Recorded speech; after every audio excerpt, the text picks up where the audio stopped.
Hello guys, welcome back again to my YouTube channel or welcome sa aking channel kung ikaw ay bago pa. So for today's video, ituturo ko sa inyo or ipapakita ko sa inyo kung paano tayo mag-apply para magkakaroon tayo ng GCash Visa Card. So Visa Card na ngayon guys, wala na yung Mastercard. So paano nga ba tayo mag-apply para magkakaroon tayo sa halagang 250 pesos? Just keep on watching. Actually guys, ang Visa card is only 185. So ang shipping fee is 65. Kaya the total is 250. So okay na rin siya guys para magkakaroon tayo ng Visa card.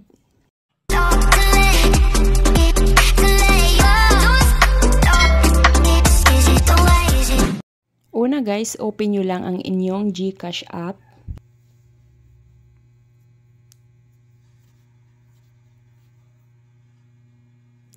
Then enter your password PIN.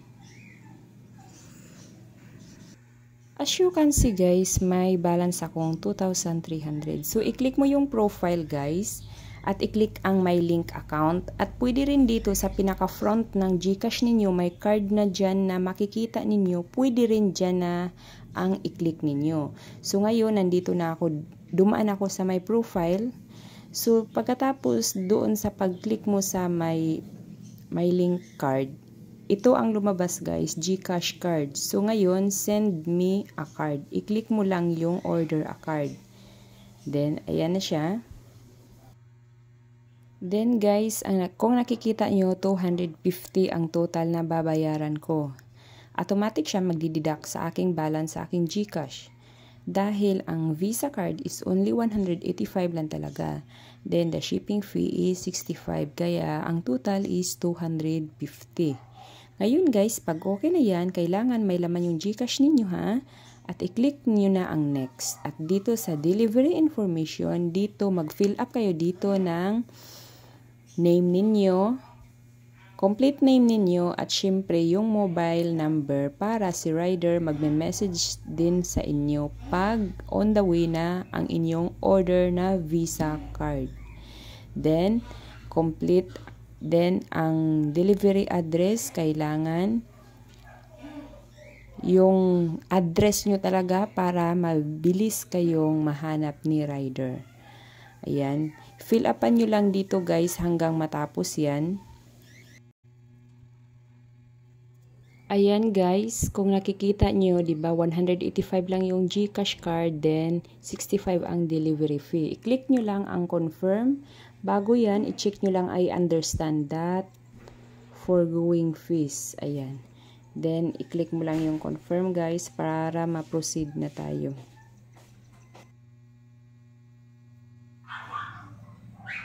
Then now, okay na siya guys. I-click ko lang ang pay 250 para mag-deduct na siya. Ayan, proceed na siya.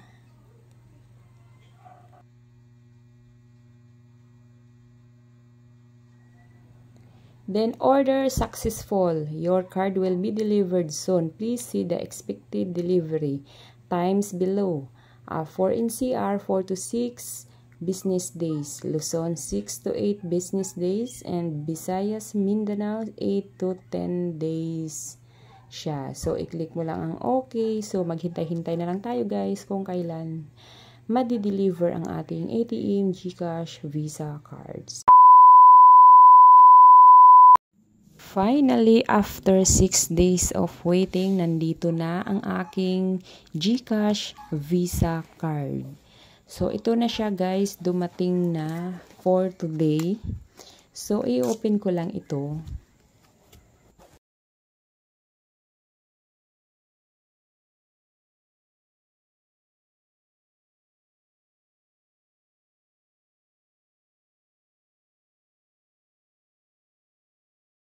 Guys, sa pinaka-karton ng card ninyo, makikita nyo doon kung ano ang susunod ninyong gawing step sa inyong GCash Visa card. So, get started with your GCash card. Open GCash and tap View All.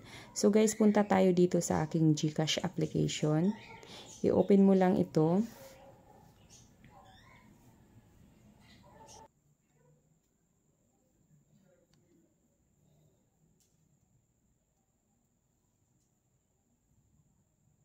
Then, i-click lang ang cards.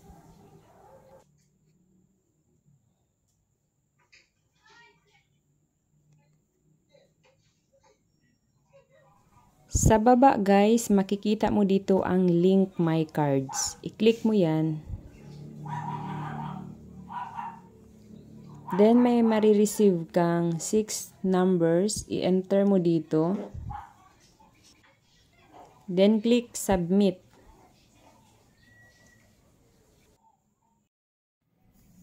At dito guys, sa last 4 digits of your card, i-enter mo dito ang pinakahuling number ng inyong Visa card na na-receive. Then, dito sa virtual account number, makikita din yan sa inyong Visa card na na-receive. So, i-enter nyo lang dito yan lahat guys.